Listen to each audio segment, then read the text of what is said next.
Hi everybody, Beardychiel here, aka John Glenn, and a quick add-on at the beginning of this podcast. I've spent 2 days trying to upload the podcast as a single piece to YouTube. It doesn't like it, it hates it. It keeps saying upload failed. So I'm splitting it into two roughly 1 hour sections, a part 1 and a part 2. Hopefully they'll upload a little bit faster. I do hope you enjoy them. I apologise for the slight delay to get YouTube to behave and do what I want it to do. But other than that, have fun. I don't think there's anything else I need to say. So with that, on with part 1. Hi guys, welcome back to Beardychiel's Knitting Banter, episode 11 I think. If it's not, I'll stick an amendment down here somewhere. I am at home and it's a lovely sunny day, so I'm sitting in the garden filming for a wee change, and I have with me my small friend Ian, who is floating around. He'll probably pop in and out of shot as the earth comes upon him, because he says he's acting like a mad thing today. But he will behave for some of the time, won't you? Yeah. It was just too nice to film indoors. Sorry, Ian? Is this brand new? You can play with it, yeah, okay. That's fine. In case you're wondering, he's got an old chopstick which I use when I'm scaling up yarn. Makes for a nice easy twist. Anyway, for those of you who don't know me, my name's John Glenn. I'm better known as Beardychiel in the knitting world, and you'll find me using the name Beardychiel on Facebook, Instagram, Ravelry and Twitter. If you're looking for me an email, it's beardychiel@gmail.com, and all of that information has appeared on screen somewhere as I've been talking to you. And what do I have for you today? Well, I have my normal roundup of bits of knitting, works in progress, finished objects. And of course, this episode is 1 week on from Edinburgh Yarn Festival 2017, which I attended with my wife Janet, and we will be looking at the stash enhancement from that, and we will be looking at, my brain has gone, some footage, because on day 2 I stuck a GoPro on my chest and just wandered round the merchant hall, in and out the vendors. Met 1 or 2 interesting people, 1 or 2 fun people. Got a lovely chat interview with one of my fellow podcasters, but I'm not going to say who until it appears on screen. And other than that, it was a wonderful time, and we'll get to all of that in due course. If you're sitting comfortably, be prepared that you might want to split viewing this one into 2 bits, because of a funny feeling by the time I finish we could have a 2-hour long video. I know that the works in progress amounts to about 50 minutes worth. Pardon me. I know that Edinburgh Yarn Festival is about 20 minutes worth, so there's the first hour gone, and I haven't done any of my usual bits and pieces. So, in case you're wondering, I am here alone at the moment. Janet is still in Glasgow. Those of you who saw the 2 check-ins that I did over the last week or 2 know that Glasgow was quite a serious time for us, wasn't it, Ian? Yeah. Because we travelled up and down and lived there for the last 3 weeks effectively, while my mother-in-law was terminally ill. Sadly, 2 weeks ago on Monday she passed away in the early hours of the morning, and as a consequence we didn't get any of the usual things that we would normally plan as a family done. After that, Edinburgh Yarn Festival was a bit of a relaxation and chill out time for Janet and I. You having fun? He's worse than having a cat. In fact, we've got a cat as well, he's asleep indoors. The brilliant sunshine that was here has just vanished behind a big grey cloud. I'm hoping it doesn't rain. What do you think? The chances of raining are probably 50%. Yeah, rain chance is probably about 50%. Yeah. Looking at the colour of grey the sky has gone. Oh, no way, but I do see sunlight over there. Oh, well, let's hope it comes in this direction, eh? Okay. Please tell me this direction. You go and play and stop being a pest. Okay. Anyway, on Tuesday this week, Janet's mum's funeral took place and was well attended by family and friends.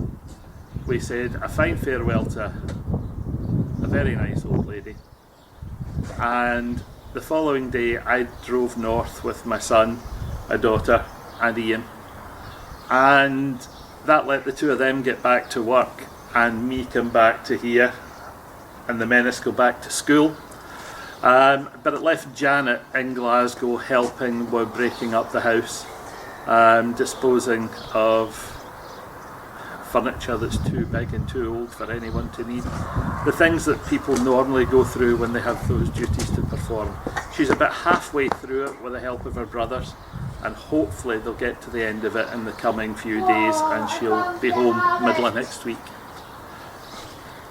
So, thanks very much to all of you who sent lovely messages, either as PMs, public posts, and we greatly appreciate all of them. To those of you who were at EYF and who expressed your condolences, thank you very much. It helped a lot, and it was greatly appreciated. But on to the podcast. Where am I going to start today? Well, I think I'll start with the works in progress. So here's over to me in my comfy chair, and I'll be back in a while. Hi folks, welcome to Works in Progress. Beardychiel sitting knitting in his comfy chair again, and today I am working on multiple projects and I'll just flick between them and bring you up to date. Project number 1 is this Icelandic style yoked top down jumper, which is roughly a 24 to 26 inch chest, and this is for grandson number 2, Ruben. You remember the blue cotton version which went to his younger brother Leo. He keeps trying to steal it and putting it on himself, so I thought it was only fair that he should have one of his own. The yarn this time is 100% wool, and it's the Women's Institute Unique Yorkshire, which came from Hobbycraft. It was in special offer. It felt really nice and squishy. 3 colours involved: shade 106, lot 10, 605.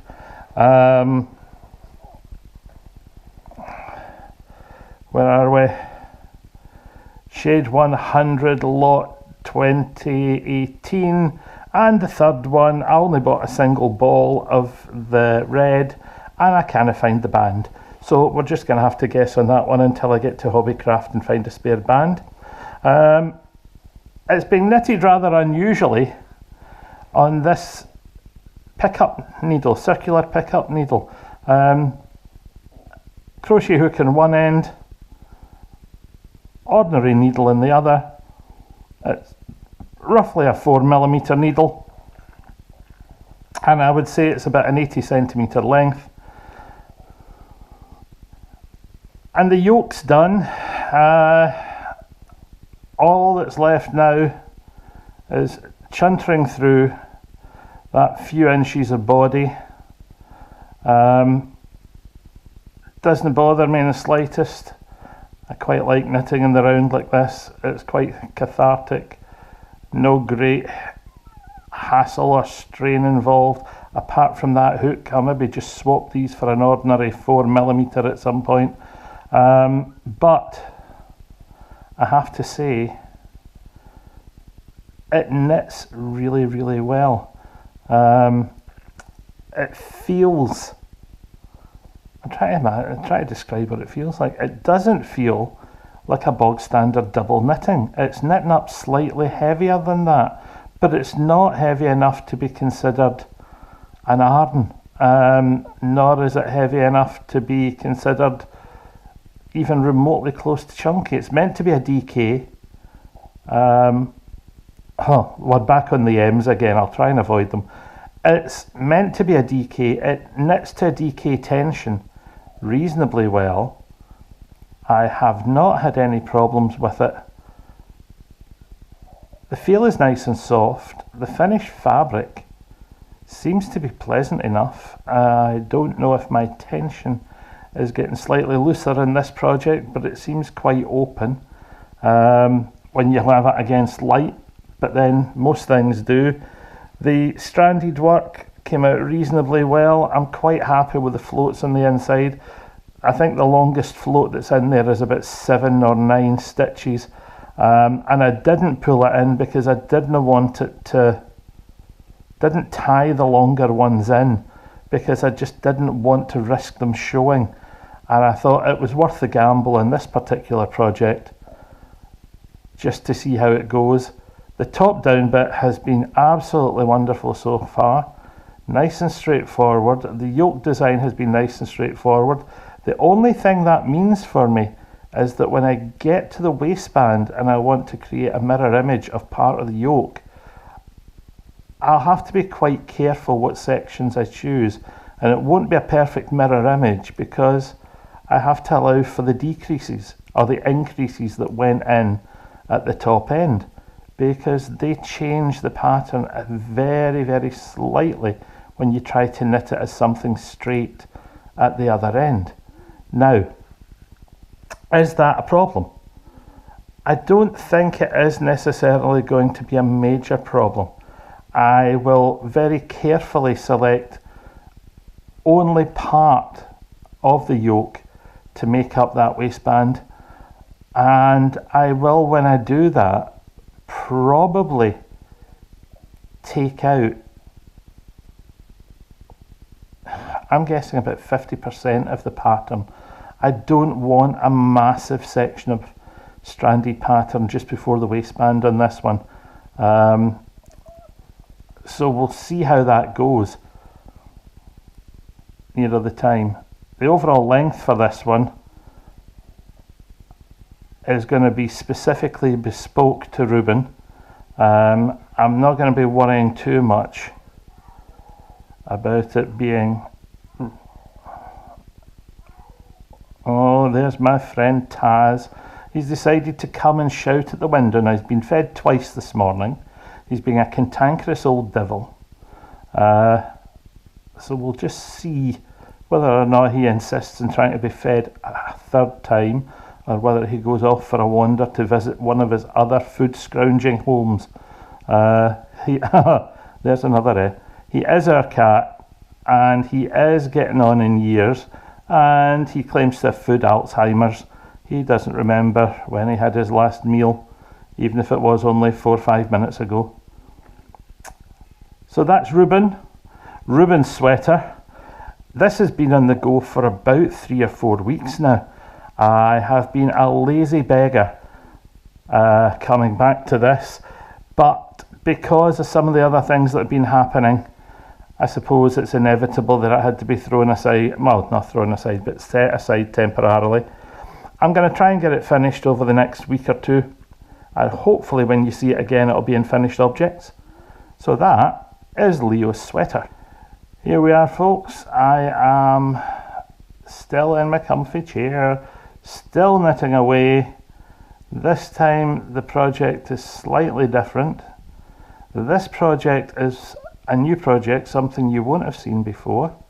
This is a new shawl, and this particular shawl has the name Travelling Textures.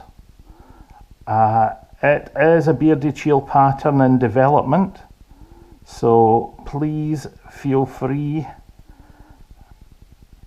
to look at what's here. I'll stop in just a second and let you have a good look. Probably when I get about halfway along this row, I do rather like the way this one's developing so far.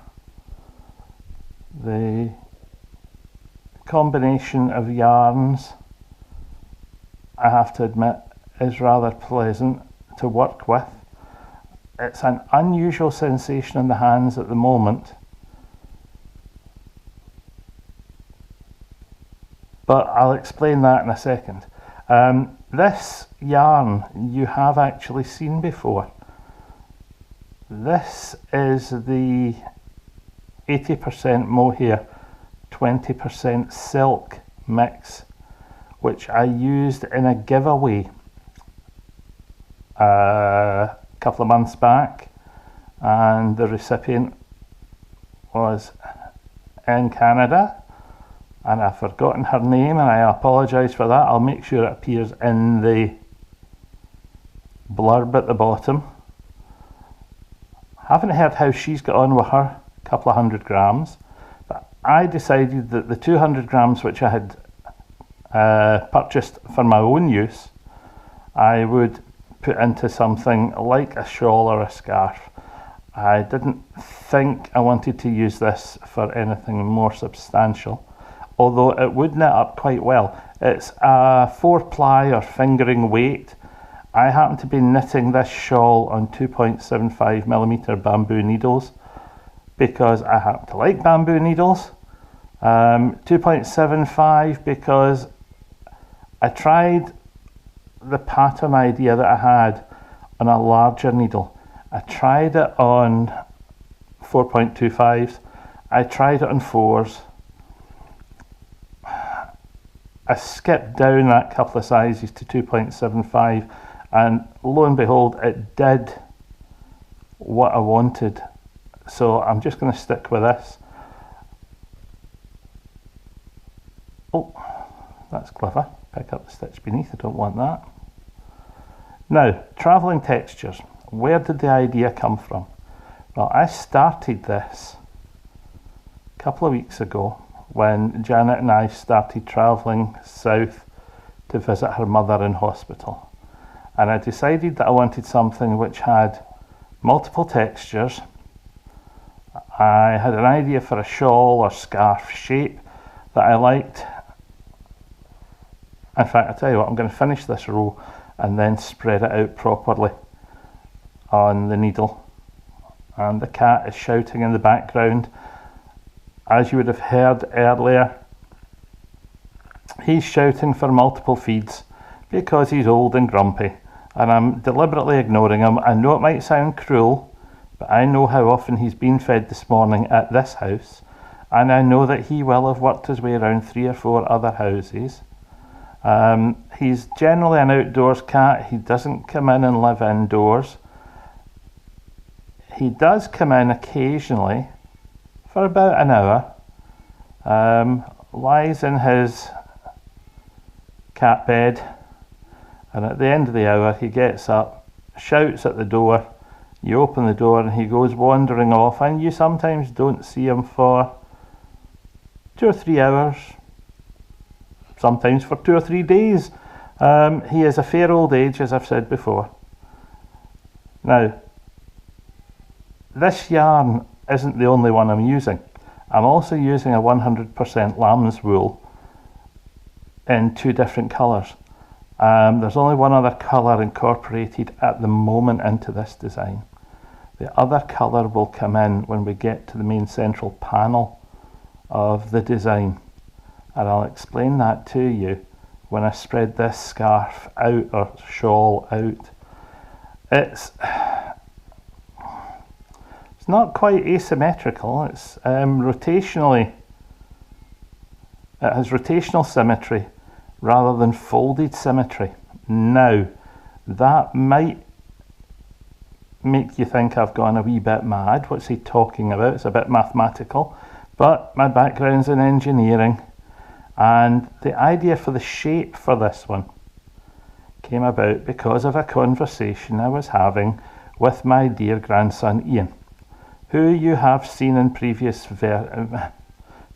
editions. And Ian borrowed my glasses the other day and said, "Grandad, who am I?" He didn't. I'll say that again. He said, "Granda, who am I?" And I looked at him and I said, "I don't know." He put my glasses on. He looked up and he said, "Science, science, science, science, science, science, science. History, history, history, biology, biology, biology. Knitting, knitting, knitting, podcast, podcast, podcast." And then I realised that it was me, and the science, history, biology, maths bit all comes about because when Ian and I are together, whenever he asks a question about something, I will provide a full explanation of whatever he asks. And that, in his book, means that the old retired teacher hasn't quite finished being an old retired teacher. So he likes to take the mickey. Okay, here we go. Travelling textures. This is a shawl which is being knitted from one corner, and it has a straight edge on this side. It has an increase edge on the other side, and that increase edge will work its way through multiple textures of lace work and stitch work. So between each section is a garter stitch pattern section, which includes that second colour. Now that second colour is a variegated brown, which I really quite like. The combination of the two together, framing each of these textures as we come to them, is nice. How did I decide on the pattern? Well, we've got a single hole pattern, a double hole pattern, a treble hole pattern, a 4-hole pattern, and a 5-hole pattern. At the end of that, I've moved into the start of a moss stitch and reverse garter stitch texture pattern. And when I get to the width that I want, this is going to change. I'm going to start to build in the third colour, because the third colour will represent that central panel. Now, as you can see, it's increasing in that direction. When we get to the end of that central panel, which will be straight, it will decrease in that direction, which means we have something which gets wider, runs straight, and then decreases. So it has rotational symmetry as opposed to folding symmetry. It's not asymmetric. Now, this is fine for this section. The centre section contains the same fleck colours as the brown, but it has a grey base. Now, the fact that there's a grey base contained within the mohair and silk as well should mean that the three are going to look all right side by side. I haven't run an experiment on that yet. What's going to happen just before I go into the grey base is that central stripe will change from brown to grey. The central panel will be textured in a completely different way. Now, it will contain a large geometric non-lace stitch solid patterned design. That design's already in my head and sketched on paper, and I know it's looking okay. This particular pattern won't be a straight repeat, it will be a half pattern offset repeat. So not only will we have these diamonds, but we will have a half pattern offset in them. Now, I'm actually using that same technique in a different work in progress. So hopefully when you see them all together, or when you see this finished, washed, blocked, its texture is going to change. It's fairly light, as you can imagine, fingering weight, knitted on 2.75. The solid sections are quite nice. The lace sections aren't too wide. I like the way the lace sections are at the moment, showing themselves. I am quite happy with them, and I'm hoping that when I knit them in reverse at the other side, it finishes the shawl off nicely. So that's travelling textures. Let's put that one away. This is the This is my knitting travelling bag. It was a Christmas present, you may remember, from Alistair and Louise. So the 3 yarns that are being used for this one are that one, and eventually that one. So as you can see, the grey is there, the browns and the oranges are there, and I'm hoping that as they intersperse it's going to create something fairly pleasant. These yarns all came from the same source. They came from King Craig Fabrics in Brora. Hey, we've got another in there. So to Sean at King Craig, thank you very much, Sean. They've been in the stash for several months now, and it's time they came out. Oh, while we're here, let's go to the next work in progress. Oh, this is the remains of the yarn from Scarf, which is now a finished object, and they are about to become a Scarf hat, but we'll talk about that later. Okay, here's the next project. Straight into it, no pause. Let's see if I can find the end of this. Uh-oh. Whoops. Do you know something? I may stop and let that cat in before he does himself a mischief out there shouting. Okay. Fairly bright yarn. It's a Rico yarn. It's a different colourway, but a second ball of the yarn I used for some fingerless mitts in September last year. I bought them both at the same time. I put this one away and I hadn't found a purpose for it, a way of using it. So whilst I've been in Glasgow over the last few weeks with wife and wife's family, sitting with my mother-in-law in hospital, because she was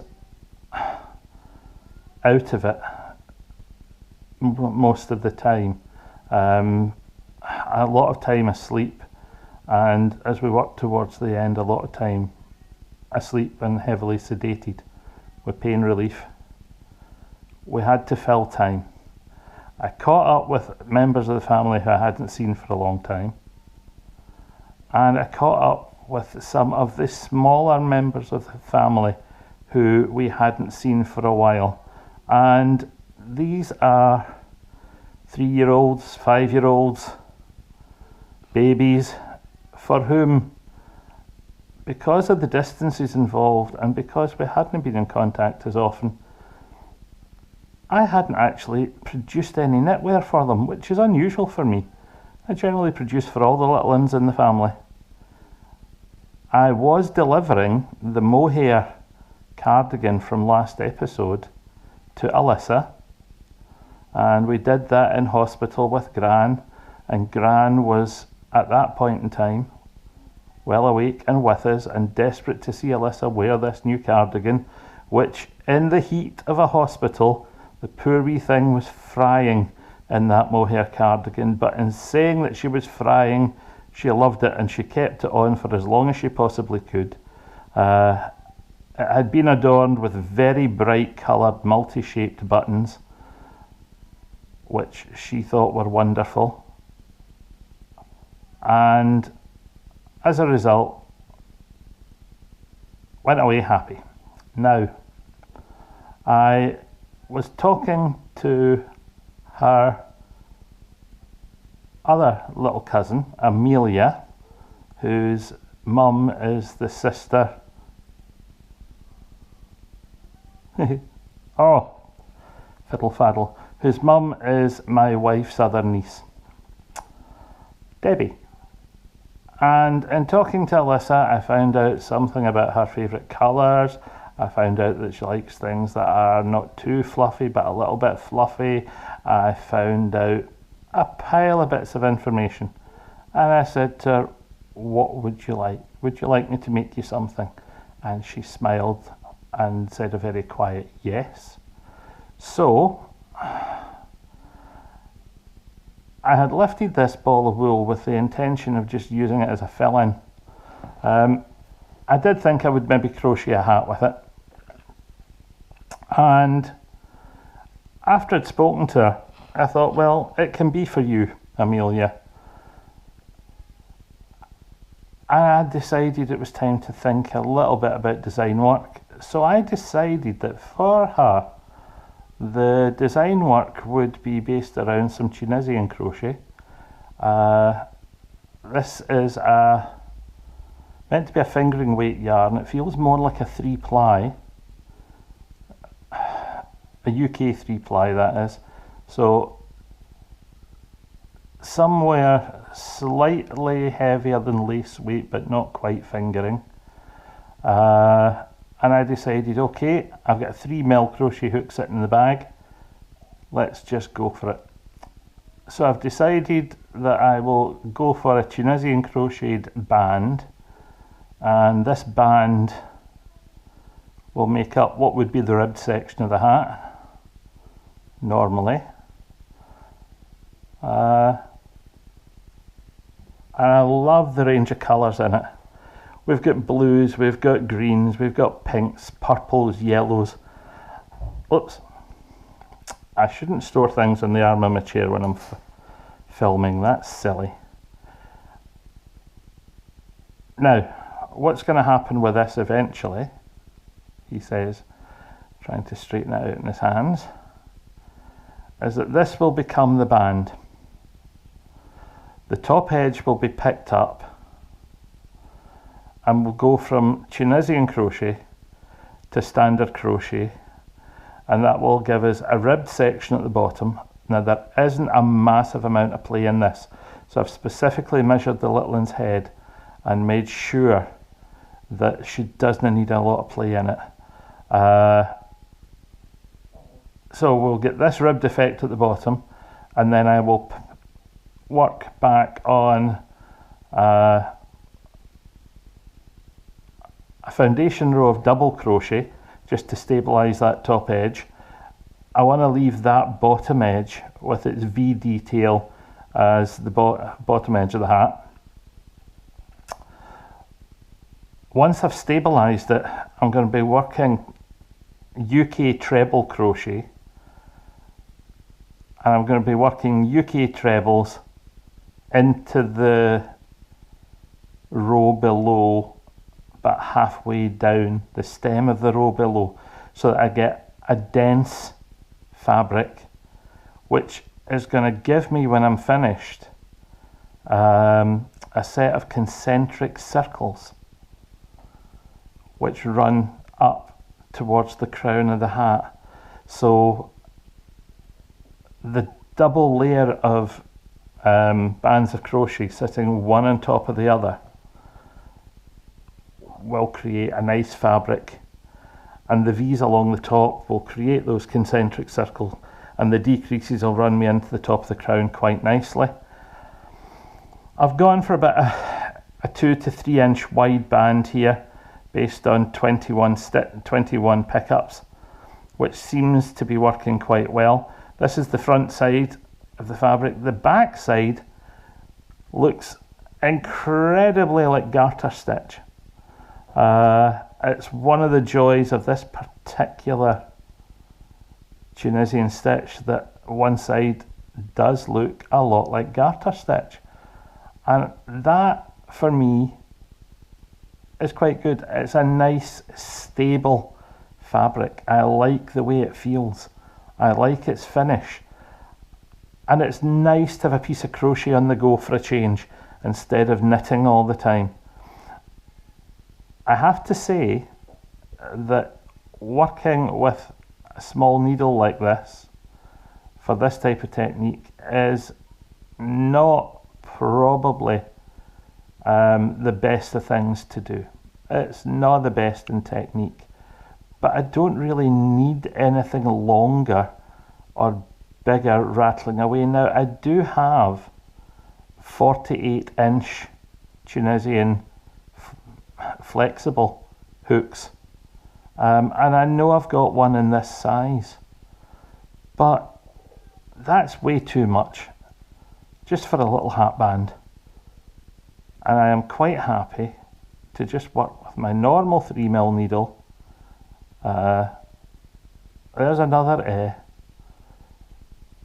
picking up my 21 stitches, and of course you can see I'm picking up just the back strand of the loop. Split the two strands, pick up the back one, which drops the top of the stitch in front, which creates the rib effect. And I've completely forgotten what this Tunisian stitch is called, and I don't intend to go and look it up because I'm a lazy beggar. So this is another work in progress. I will finish this off and then I will pop it in the post back to Glasgow for Amelia, just because she wanted a hat. That's nice and easy. But this isn't the only Amelia project that's on the go. There's a second project. There's another piece of kids' sweater design work on the go. You've seen Reuben's. You've seen Alyssa's mohair cardigan in the last episode. And in this one, for Amelia, there is a sweater design as well. Now, in as much as we are leaving winter and heading towards summer, for Alyssa, whose home is not in Scotland but in Switzerland, the warm mohair cardigan for the spring made sense.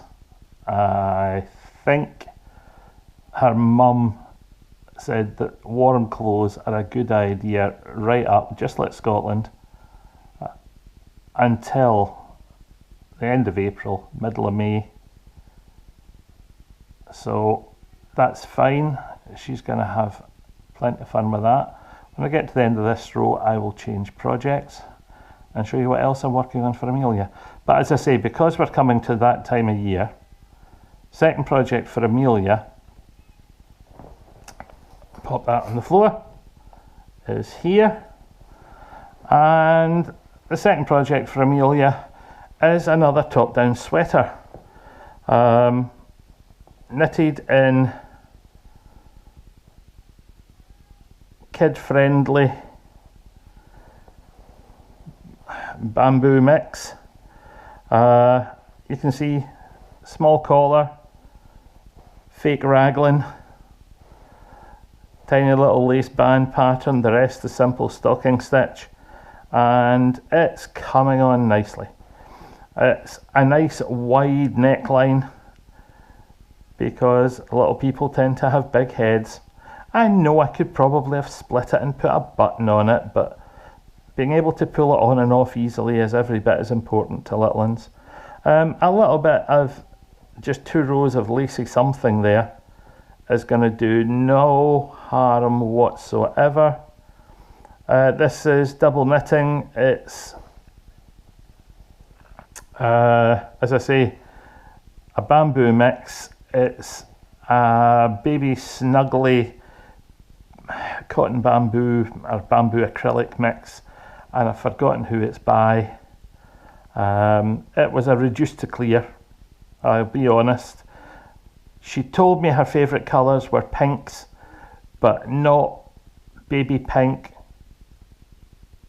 sort of dark pinks and strong pinks, and this had a little of everything in it, and I thought, yeah, that feels nice. Again, very washing machine friendly, which for a 3 to 4 year old is a good idea. So 4mm circular, nothing incredibly difficult. This is a 1.5 metre cable, probably bigger than I need, and a set of Knit Pro Symphonies. What can I say? I like my Symphonies. These are fixed, they're not interchangeable. I do have some interchangeable, but at the moment the interchangeables have an even larger cable on them because I'd specifically bought them for shawl use. So the cable that's on them is a 2 metre cable, and I was honestly thinking that a 2 metre cable would be just too much faffing about for me when I'm working on this. So it made sense to keep it nice and straightforward, nice and simple for myself.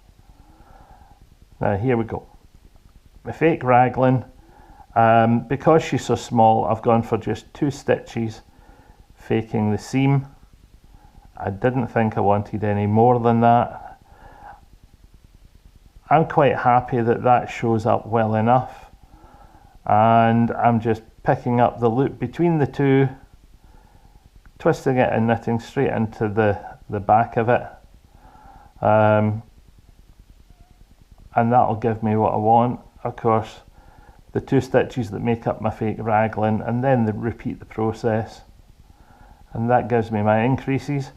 That gives me 2, 4, 6, 8 stitches increase per round, but I'm only increasing every second round so that I get the 45-degree raglan effect. I started this with 81 stitches. Now, why 81 stitches? That sounds a strange amount.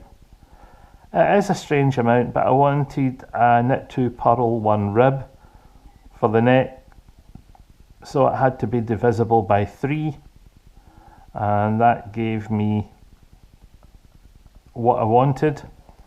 When it came to splitting it for sleeves, front and back, the odd 1 stitch went into the back and had an extra 1 added to take it up to 82. That left me with a front which was 39, a back which was 43. No, that's not right. My brain's gone and I'm not picking up my notebook to look at the numbers. The sleeve tops, I decided that I would run with a 10 stitch start at the top of each sleeve.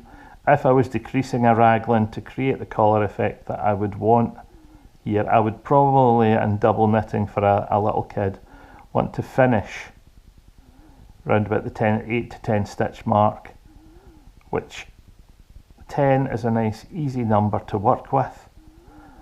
When you're working with roughly 80 stitches, takes you down to approximately 60, which is 30 to the front, 30 to the back. In this case, it would be 30 to the front, 31 to the back, allowing for the divide by 3 adjustment, 29 to the front, 32 to the back. There you go, the maths pops back into my head as I'm knitting. And then the increases. I have planned the increases around a set of measurements that I got from Amelia and her mum, because my knitting bag was with me, an inch tape was with me while we were sitting in the hospital with Gran Archer. And that meant that I was able to get a decent set of measurements for the little person that I'm knitting for. So not only do I know what chest size that I want to exceed, I know what body length, sleeve length that I want. I also know the distance that I want from collar to underarm. So I know how long this raglan needs to be. Now the good thing about that is that my raglan has a fixed length that I know I'm looking to achieve. That does mean that the sleeves could be a little bit baggy to achieve that length. That doesn't worry me too much. It doesn't worry me too much because I know that little people have a habit of having growth spurts and doing all sorts of strange and wonderful things, and sometimes their shoulders are big and sometimes they're long, their bodies are long, and sometimes they go out the way around the chest and round the waist, and sometimes they go in the way around the chest and round the waist. Knitwear is nice because it's so flexible. A knitted garment will partially adjust itself to suit the needs of the body. If it's knitted with not too tight a tension, not too tight a gauge, it is possible for it to then give as kids grow. And if you build in a little bit of extra, then I don't know how the rest of you remember your childhoods, but having had a lot of hand knits in my childhoods, I know that they always arrived just too big. You grew into them, you grew to love them, and they stretched for long enough that when eventually they had to be taken away, you were quite distraught because you didn't want to give them up. And that was one of the pleasures, one of the special things about things which were knitted for me by my mother and my grandmother when I was little. And that's quite important. So here we go. This is Amelia's bamboo jumper. At the end of this half round, I'm going to stop this and I'm going to move to the next work in progress. But I hate just dumping it right in the middle of a round. Now, I don't know how the rest of you feel about that. I hate being interrupted when I'm knitting, especially if it is in the middle of a round. I would much prefer to get to the end of a round or the end of a pattern repeat. If I happen to be knitting this and it was, say, something with a lot of yarn work or cabling work in it, I hate stopping in the middle of a cable repeat. I don't know, it's a bit OCD-ish, but for me, when I'm picking up again, if I know that I've stopped at the end of a cable repeat, I know that it's much easier for me to say, oh yeah, that's where I stopped. And that makes the knitting run a little more smoothly for me. I don't have to worry quite so much about the possibility of picking something up and then saying, was I in row 12 or row 14, and then making a mistake and discovering it about 20 rows further on, and then having to sit and rip it out and pick it up. Yeah, I know, I could put in a piece of yarn, I could sew in a piece of yarn, I could put a safety net for myself, but I tend to do that as a last minute reaction if I really mess up. I don't tend to plan for making mistakes. I tend to think of myself as someone whose experience is such that he can cope with most of the mistakes that I would generally make relatively straightforwardly.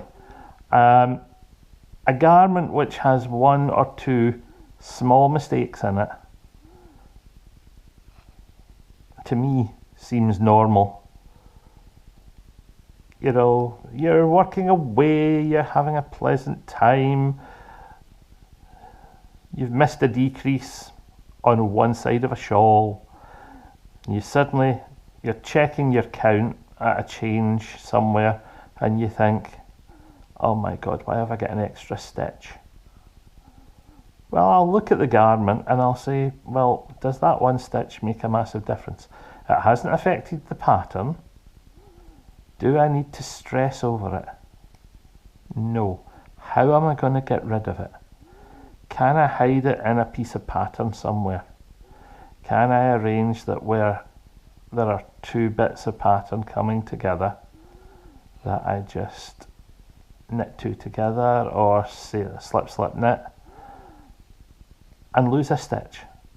And 9 times out of 10 that's possible. By the same token, can I find somewhere in a pattern that I need to slip in an extra stitch? And can I just pick up a loop between two stitches, twist it, keep on knitting, and it's never going to be seen? Now, as long as you're doing things like that beside a seam, generally, if you're knitting flat and then sewing up, it doesn't get noticed. If you try and do it right in the middle of a complex pattern repeat, unless you need that stitch to make the pattern run properly, I would avoid it because it's likely to stand out. So there we go. Amelia's top down bamboo jumper. It feels really squishy. This is a lovely, lovely yarn to knit with. It's going to knit well. I like the range of colours in it as it's knitting up, and they're all colours which she described as being favourites, so I'm happy with that. So that's that work in progress. The last work in progress is a pair of socks. Now, I started a set of socks which I decided I would call my sequin socks, and my sequin socks are a set of toe-up socks which are very formulaic in their construction, as all socks are, but they would have simple sequence patterns of knits and purls to create a textured pattern on the surface of the sock. These socks are specifically cast on at Edinburgh Yarn Festival as part of Sockmatician's Sock Along. So Nathan, these are your Sock Along socks. The yarns are these two, and they are a superwash lamb's wool and a lamb's wool. Not quite the same quality as the chap from JC Rennie took great pains to tell me, and I said, yeah, that's okay, as long as they're both fingering weight yarns. I'm knitting for myself, I know what I want, and these two colours are going to work beautifully. Contrast toe, heel, and maybe a cuff, I haven't decided yet, but definitely contrast toe and heel, and contrast socks. I know it's been done before, I know it's a bit contrived. I'm deliberately knitting two odd socks, so I have the green toe and the burgundy or red sock, and the next one will have the burgundy toe and the green sock, and they will make up a pair which I will be happy to wear because I'm knitting these for me, not for anybody else. And you can see the sequence pattern is just a moss stitch diamond. A row of 3, a row of 4, a row of 3, a row of 4, until we get past the heel, and then the entire pattern will loop around the remainder of the sock up to the cuff. This stuff is knitting up beautifully. It's on 2.5mm Knit Pro clicks. Is it clicks? My brain's gone. Now, Edinburgh Yarn Festival, I suddenly realised I didn't have any 2.5s with me and I needed to cast on socks. So I ran into a stall and I grabbed the first set of 2.5s that I could find, and there they are. And they are 40mm, 40cm 2.5s. Now that's big enough to hold a sock. Definitely big enough to hold a sock. Just one problem.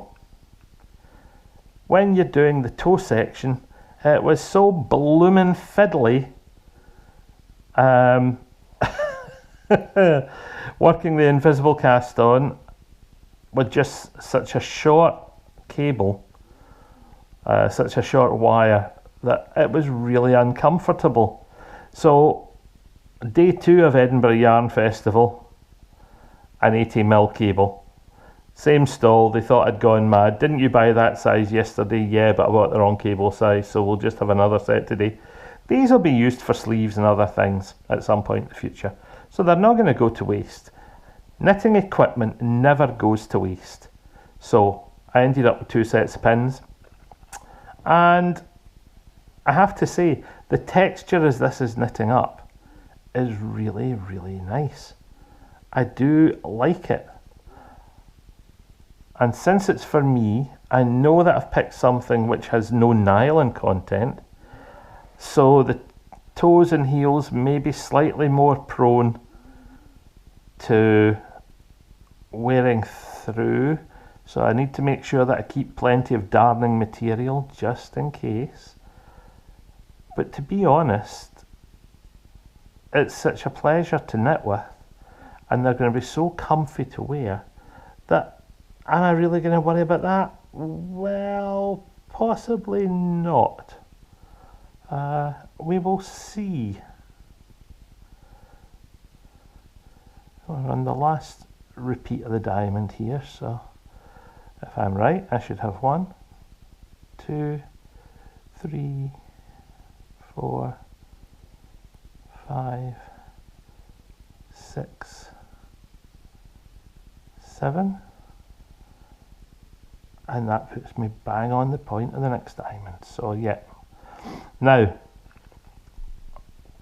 what am I knitting? These are a 72 stitch sock, and I started with 16 sets, 16 doubles invisible cast on. Oh, knitted one too many. Not paying attention because I'm spending too much time blethering to you guys.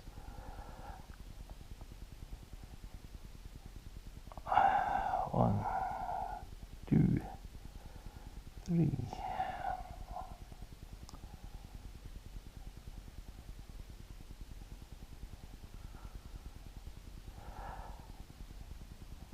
And I have to say, no, that doesn't feel right. Does it, John? You've messed up. Ah, well. Let a tinking we will go, a tinking we will go. I'm feeling such a prat, a tinking we will go.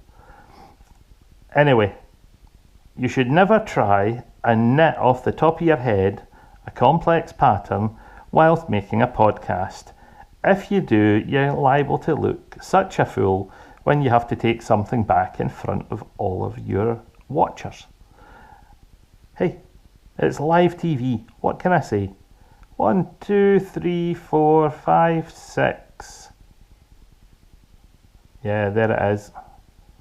Hey, 7. Miscounted by 1. Silly man. That's fine. We're back to normal. So, I'm enjoying this.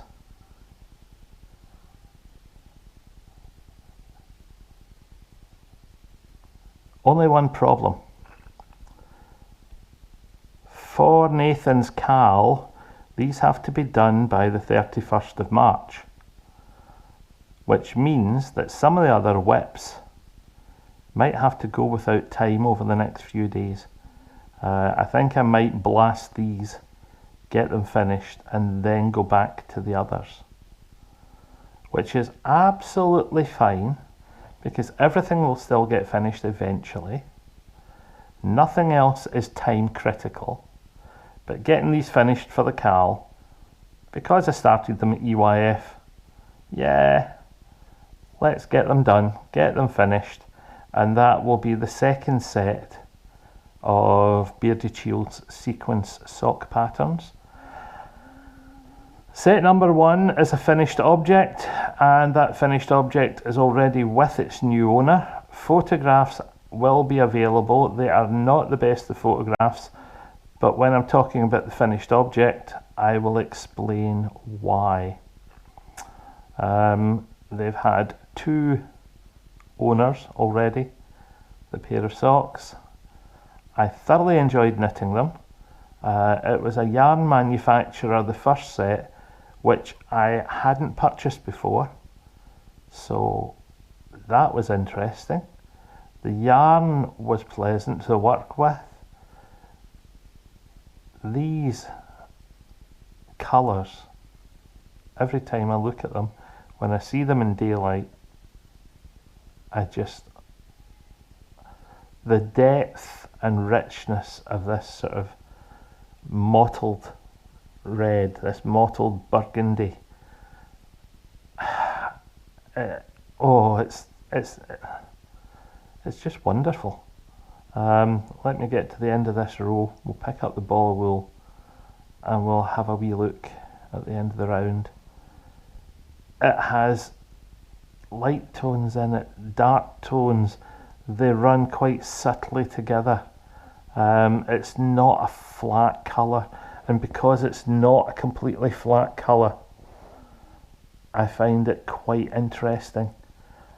I find that the range of yarns from JC Rennie is really, really nice.